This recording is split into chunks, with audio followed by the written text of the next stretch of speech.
అదండి, జనం లేని చోట ఇంతింత పెట్టుబడులు పెడుతున్నారు అని అంటే నాకు మొన్నటి వరకు కూడా మనం కూడా డిబేట్లో ఆ మాట నేను కూడా మాట్లాడా. ఏమంటే అసలు జనమే లేరు, ఎయిర్పోర్ట్లు అంటారు, రైల్వే స్టేషన్లు అంటారు, ఇవేమన్నా తీసుకొచ్చి ఇంపోర్ట్ చేస్తారా ఏంటి జనాన్ని రాత్రి రాత్రి? ఇదేమన్నా రాజకీయ పార్టీ సమావేశం ర్యాలీ కాదు కదా, ఓ బిర్యానీ ప్యాకెట్ను క్వార్టర్ బాటిల్ ఇచ్చి రమ్మంటానికి పర్మనెంట్గా తీసుకురావడానికి సాధ్యం అన్నప్పుడు నాకు ఈ మధ్య క్లారిటీ వచ్చింది. ఇప్పుడు మనకే ఇంత డౌట్లు ఉన్నప్పుడు సెంట్రల్ గవర్నమెంట్ కానీ లేకపోతే ఇన్ని అంతర్జాతీయ సంస్థలు కానీ ఇవన్నీ ఏ ధైర్యంతో వస్తున్నాయి?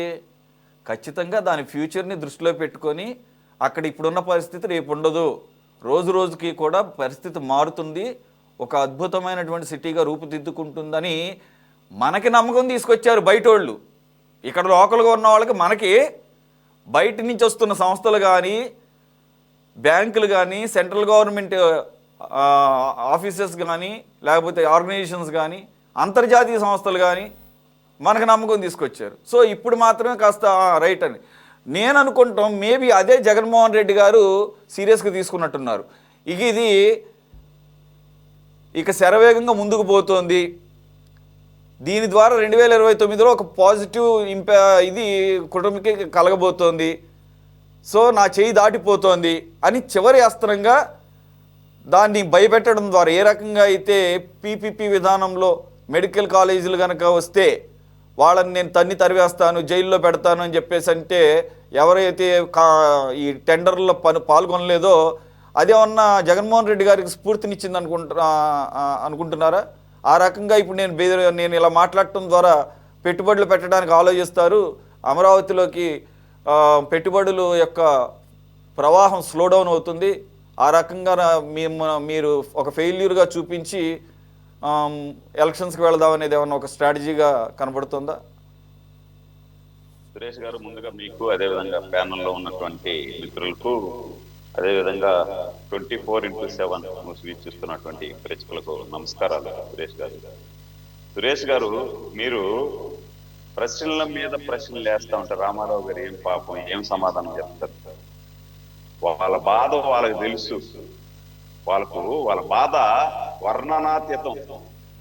జగన్మోహన్ రెడ్డి గారు రోజు రోజుకు తీసుకుంటున్నటువంటి యూటర్న్ సపోర్ట్ చేయలేక వర్ణనాతీతం. ప్రతి ఒక్కరికి కూడా అధికార ప్రతినిధికి, వైసీపీలో అధికార ప్రతినిధికి ఛానల్లోకి వచ్చే వాళ్ళకి నేను 2-3 డిబేట్లు చేసే ఈరోజు నోట్లో ఎలక్కాయ పడిపోతాను. వాళ్ళకి సపోర్ట్ చేయలేక,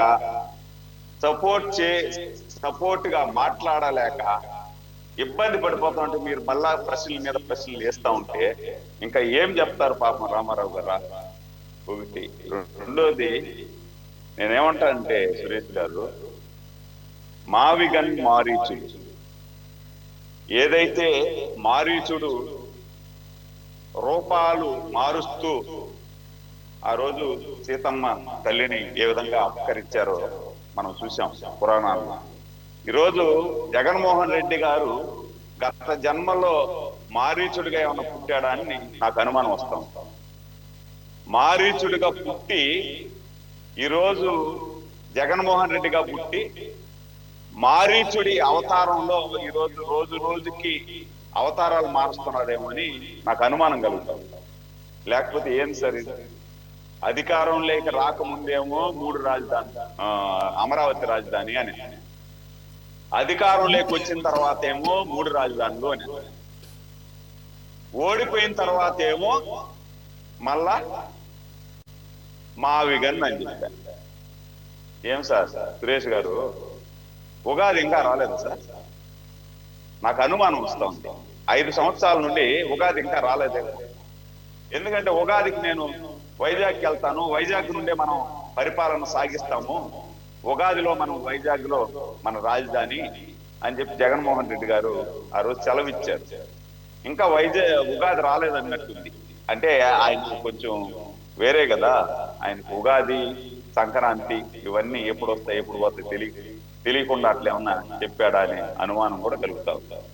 ఇందాక రామారావు గారు కూడా ఏదో మాట్లాడుతూ ప్రకృతి అక్కడ సహకరించలేదు, అదే విధంగా అమరావతి అనేది అక్కడ కరెక్ట్ కాదు, మనకి మావిగన్నో లేకపోతే విజయవాడ ఇంకోటి కరెక్ట్ గా ఉంటుంది అని చెప్పి చెప్తా ఉన్నాను. మరి 5 సంవత్సరాల్లో మీకు ఈ జ్ఞానోదయం ఎందుకు కాలేదు? ఆ రోజు 5 సంవత్సరాలు పరిపాలన మీరు సాగించే రోజుల్లో ప్రకృతి అక్కడ సహకరించలేదు అని చెప్పి మీకు జ్ఞానోదయం కాలేదా? లేదా అమరావతి ఉన్ని రాజధాని అక్కడే 30,000 ఎకరాల పైన ప్రకృతి చేయాలి, అట్లా దాంట్లోనే రాజధాని ఇంత కావాలా అని చెప్పి జగన్మోహన్ రెడ్డి గారు ఆ రోజు చెప్పారు. ఆ రోజు ప్రకృతి అనేది కనిపించలేదా?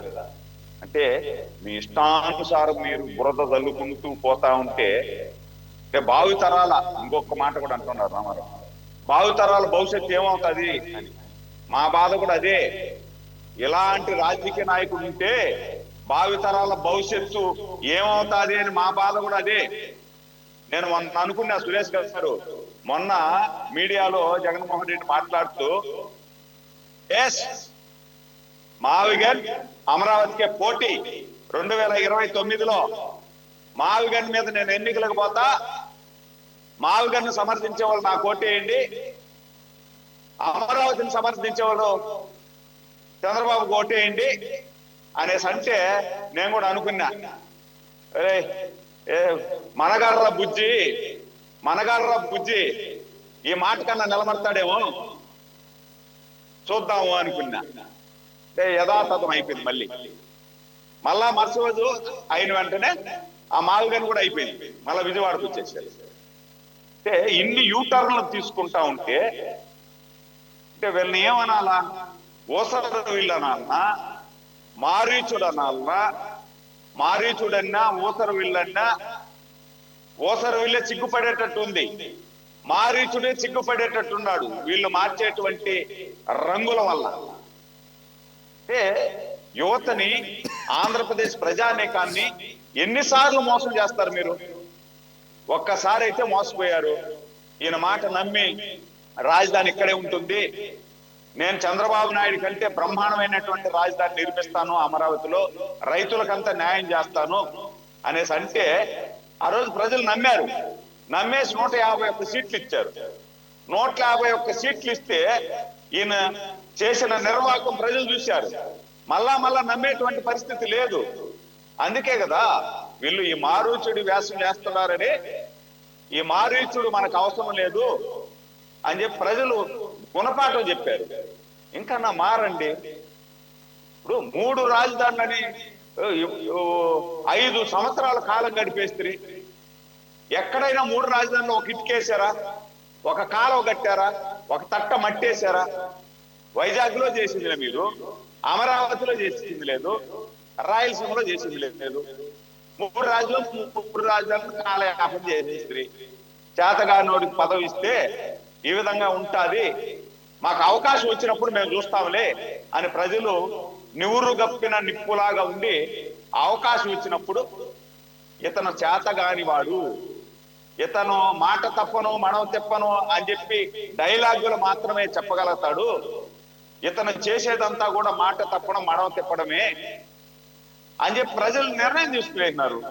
ఇంకా మారాలి కదా మీరు. ఒకవేళ మీరు నిజంగా రాజకీయం చేయాలనుకుంటే మారాలా? వద్దు, రాజకీయం వద్దు అనుకుంటే ఎందుకు ప్రజల్ని ఇబ్బంది పెట్టేది, కన్ఫ్యూజ్ చేసేది ఎందుకు జనాల్ని? ఒక స్టాండ్ మీద ఉండండి. ఒక రాజకీయ పార్టీ అంటే సావైనా బతుకైనా ఒక స్టాండ్ మీద ఉండాలా. ఒక స్టాండ్ మీద ఉంటే దానికి ఒక అర్థం ఉంటుంది. రోజుకొక మాట, పూటకొక టర్న్ తీసుకుంటా ఉంటే సురేంద్రనాయుడు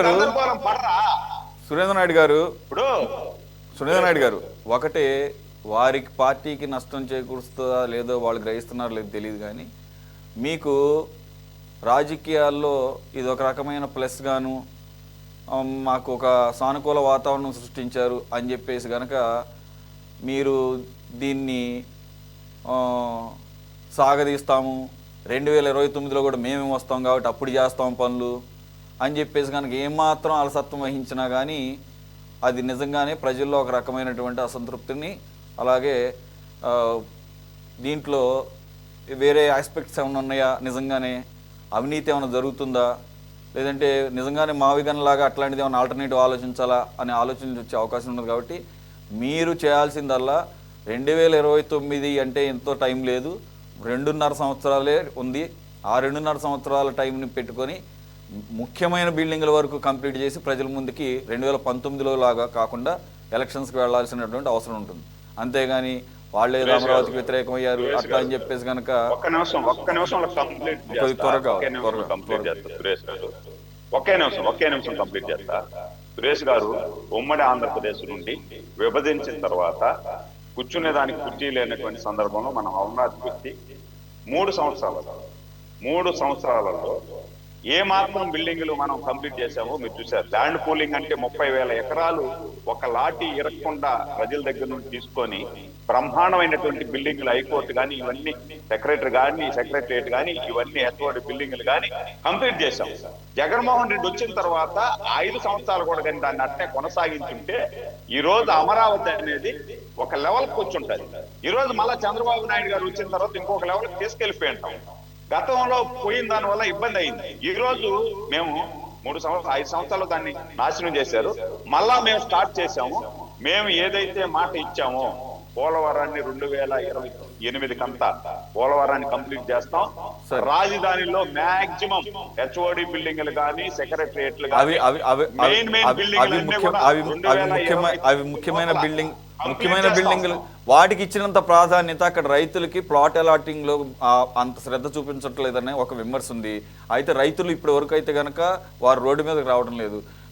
మీరు రాజధానికి ఒక షేప్ కావాలన్నా కానీ, ఒక జనాలు ఫ్లోటింగ్ పెరగాలన్నా కానీ, లేకపోతే చిన్న చిన్న వ్యాపారాలు నడవాలన్నా కానీ ముందు జరగాల్సింది నాకున్న నాలెడ్జ్లో వాళ్ళకి ప్లాట్ అలాట్మెంటు, వాళ్ళకి కావాల్సిన మినిమం ఆ రోడ్లు, విద్యుత్తు, డ్రైనేజ్ సౌకర్యాలు కనుక కల్పించేసి క్లీన్గా కనుక ఇచ్చేస్తే వాళ్ళు నిర్మాణాలు స్టార్ట్ చేసుకుంటారు.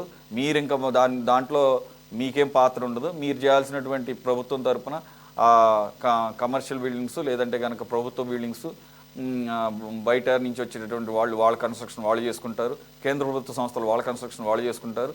ప్రజలేమో అక్కడ ఉన్న రైతులేమో వాళ్ళు కట్టుకోవాల్సిన వాళ్ళు కట్టుకుంటారు, లేదంటే అమ్ముకుంటారు, డెవలప్ చేసుకుంటారు. డెవలపర్స్తో కలిసి ఆ రకంగా ఒక యాక్టివిటీ పెరుగుతుంది. ఆ రకంగా పాపులేషన్ యొక్క మూమెంట్ కనబడుతుంది. సో అది ముందు చేయాల్సిన అవసరం ఉందేమని చెప్పేసి అంటున్నాము. మీరు ఆ విషయంలో 20 సెకండ్స్ సురేష్ గారు బిల్డింగ్లు కంప్లీట్ చేస్తూ ఈ కండువా నేను వేసుకున్నాను అంటే నాకు రైతుల మీద ఉన్నటువంటి అభిమానం. 20 రోజులు నేను పాదయాత్ర చేశాను సురేష్ గారు. 20 రోజులు రైతులతో పాటు కలిసి పాదయాత్ర చేశాము. రైతుల పక్షపాతి నా ప్రభుత్వం.